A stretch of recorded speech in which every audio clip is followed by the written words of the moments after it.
Story recapped here. Today, I'm going to explain a drama film called Fight Club. Spoilers ahead.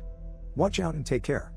A man who works as an automobile recall specialist has started to feel disenchanted with his mundane life as the stress of his job keeps building up.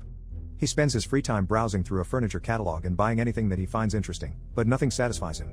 Apart from the stress at the office, he also has to deal with jet lag as the job requires him to travel out of the city regularly. Due to the constant pressure, he has been unable to sleep for 6 months. His doctor tells him not to worry too much because no one has ever died of insomnia. However, the man says that he is also suffering from narcolepsy, causing him to wake up in strange places with no recollection of how he got there. He asks the doctor for medication, but the doctor tells him that he only needs natural sleep. When the man tells him that he's in pain, the doctor dismisses his concerns and tells him to attend a testicular cancer support group so he could see people in real pain. One day, the man decides to go to a meeting and listen to the people sharing their grievous experiences. Near the end of the session, he meets Bob, an ex-bodybuilder who had his testicles removed because of a disease that causes him to produce too much testosterone.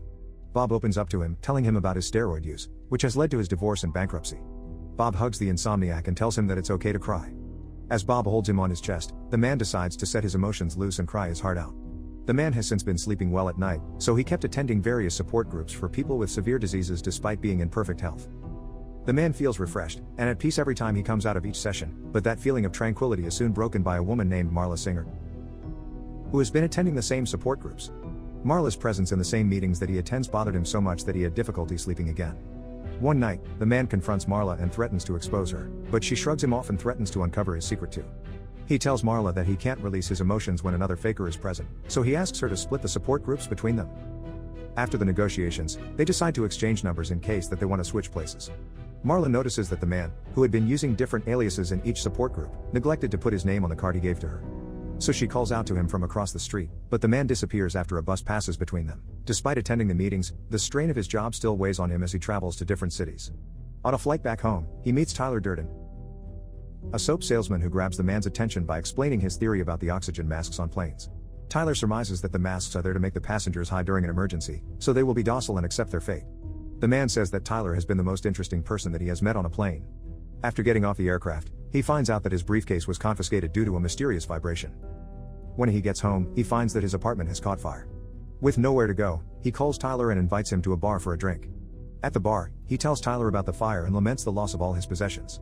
Tyler advises the man to avoid pursuing material things because they will end up owning him instead of the other way around.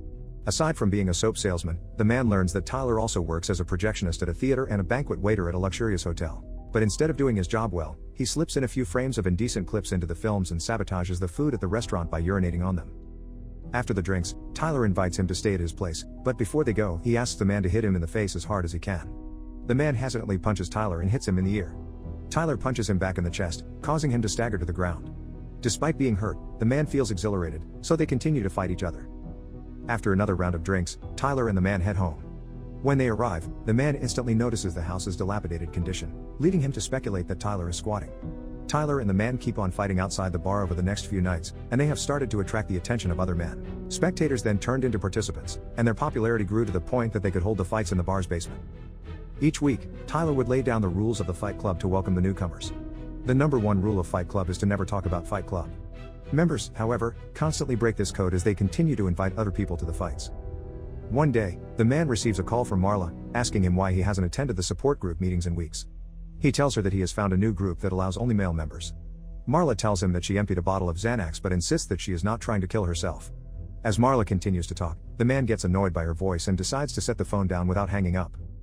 Later on, the man dreams about Marla getting intimate with someone. However, he finds out that it wasn't a dream when he sees Marla walking around the kitchen. When the man asks what Marla is doing inside his house, she gets mad at him and leaves. Tyler then comes into the kitchen and tells him that he had picked up the phone and talked to Marla, so he decided to visit her to keep her from overdosing. However, the police soon arrive at her apartment after someone tipped them off about Marla's condition. Tyler brings Marla over to his house and gets intimate with her after treating her. He then tells the man to avoid speaking to Marla about him, but he doesn't tell him why. The man becomes more annoyed with Marla, as she starts visiting the house regularly to be with Tyler. One morning, the man receives a call from the police, telling him that a stick of homemade dynamite had been used to torch his apartment. That night, Tyler takes the man to raid the trash bin of a liposuction clinic to steal the discarded fat and use it to make soap. When they get home, Tyler explains how soap can be turned into dynamite by just adding a few more chemicals. He then takes out a bottle of lye and demonstrates its potency by pouring some of it on the back of the man's hand. As the man's skin starts to burn, he tries to shut out the pain by meditating, but Tyler jolts him awake, forcing him to feel it. Finally, Tyler asks the man to give up trying to live his life the same way he had done in the past and acknowledge that he will die someday. He then shows the man a similar burn mark on his hand before pouring vinegar on the man's hand to wash away the chemical. At the office, the manager finds a copy of the Fight Club's rules on the copier and confronts the man. He threatens the manager, suggesting that he might bring an Armalite into the office and shoot all the people working there. Their conversation gets interrupted when the man receives a call from Marla, who asks him for help to check for lumps on her breasts. The man goes to her apartment, wondering why she chose to call him instead of Tyler. After leaving Marla, the man runs into Bob, who tells him that he's no longer attending the support group meetings because he has found something new. Bob tells the man that he's not supposed to talk about the new club that he's joined, but the man recognizes it as the first rule of the Fight Club and tells Bob that he's also a member. When the two face up against each other at the club, Bob defeats the man by forcing him to tap out from his chokehold. The Fight Club soon comes under threat when Lou, the bar owner, discovers its existence. While Tyler was reminding the members about the club's rules, Lou and his bodyguard arrive and tell them to leave. Lou starts beating Tyler, who just laughs it off even as he lays down on the ground bleeding. When Lou turns his back on him, Tyler grabs him and pins him to the ground. Tyler proceeds to cough blood all over Lou until he agrees to let the club use the basement. Tyler later gives the members an assignment, ordering them to pick a fight with total strangers and let them win. The man goes to his manager and threatens to expose the company's corruption unless they pay him. After the boss fires him, the man starts beating himself up, while the manager watches him in shock. As the man keeps hitting himself, he recalls the night when he first fought with Tyler. He tells the boss that he'll never set foot in the office again if he agrees to write him a regular paycheck. The man later leaves the office with the manager's promise to send him 52 weekly paychecks and 48 airline flight coupons, allowing the club to hold fights every night. Members soon receive assignments from Tyler telling them to vandalize buildings, shops, and billboards. While smashing cars on the streets with Tyler, the man learns that there are now numerous chapters of the Fight Club across the country. Later on, Tyler takes out a gun from the man's backpack and enters a convenience store. He exits through the back with the clerk and asks him what he aspired to be before working at the store. The clerk, named Raymond, said that he wanted to be a veterinarian, but he couldn't finish school. Tyler threatens to kill Raymond if he hasn't done anything to work his way up to become a veterinarian in 6 weeks. After Raymond runs away, Tyler tells the man that Raymond will learn to appreciate life more when he wakes up the next day. One day, the man discovers that Tyler had built bunk beds in the basement of their house. He then learns that Tyler had also started accepting applications for a secretive boot camp that requires candidates to wait 3 days in front of the house without food and shelter. Applicants soon begin piling up in front of the house, Bob being one of them. Once inside, they are subjected to manual labor as Tyler lectures them about the evils of consumerism. The man is perplexed why Tyler started recruiting for an army. He was shocked to learn later on that the recruits had set several apartments on fire. The incident has caught the attention of the city's police commissioner, who surmises that the crime is somehow related to underground fight clubs. When the man asks why they would commit such an act, the recruits tell him that it's part of Project Mayhem, but the rule states that no one is supposed to ask about it. In the next stage of the project, the group poses as waiters to infiltrate an official gathering at a hotel. When the commissioner goes to the bathroom, the waiters follow him there and attack him. Tyler threatens to castrate the police chief unless he calls off the investigation on the Fight Club. He further reveals that the men involved in the crime are the ones that people depend on to cook their meals, drive their cars, haul their trash, etc. The police chief agrees to stop the probe, and they all leave the hotel.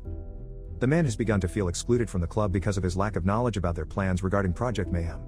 He lashes out by beating one of the recruits to a pulp during a fight. On the way home after the fight, the man starts berating Tyler for not including him in Project Mayhem from the beginning. Tyler, who is driving the car, tells the man that the project belongs to the whole club, not just the two of them.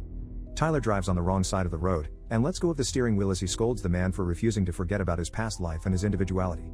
The man tries to take the steering wheel, but Tyler tells him to let go and stop trying to control everything. When the man capitulates, they soon crash into another car. When they emerge from the vehicle, Tyler tells him that they just went through a near-life experience.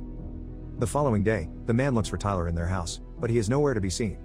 Despite Tyler's absence, the recruits are still busy planning their project. When the man tries to inspect the plans, a recruit stops him, assuring him that everything is under control. Marla pays a visit to the house, hoping to come inside, but when the man says that Tyler is not around, she decides to leave. Recruits soon arrive at the house in a panic, saying someone has been shot during an assignment. They were tasked to destroy a large art display outside a corporate building and destroy a franchise coffee bar. The mission was running smoothly until the police arrive and shoot at them, killing Bob in the process. Feeling that the group has gone too far, the man starts looking for Tyler in the hopes that he will put an end to the dangerous project. Using Tyler's used ticket stubs, the man flies to different cities and visits the bars and other businesses where fight clubs were founded. After striking out at various establishments, he comes across a joint where he hears employees paying tribute to Bob. The bartender welcomes the man back, even though he isn't familiar with the place. The man asks the bartender if he recognizes him, prompting the bartender to wonder if he is being put to the test. After being assured that he's not being tested, the bartender tells the man that he's Tyler Durden. In his confusion, the man returns to his hotel room and calls Marla to ask her if they've ever been intimate. Marla confirms that they are in a relationship and addresses him as Tyler. After Marla hangs up, Tyler appears in the room, expressing his disappointment with the man for breaking his promise to avoid mentioning him to Marla. After questioning Tyler about his situation, the man soon recalls some of the things he's done since they met. He then realizes that he and Tyler are the same person. Tyler explains that the man has been looking for ways to change his life, so he appeared. When the man points out that Tyler has his own jobs, Tyler tells him that the man took on other jobs at night because he can't sleep. Tyler later tells the man that Marla poses a threat to their plans because she knows too much. The man soon collapses from exhaustion while they were arguing about Tyler's dangerous plans. When he wakes up, he immediately runs out of his room to fly back home. When he arrives at the house, he finds Project Mayhem's plans, which are targeting several buildings in the financial district.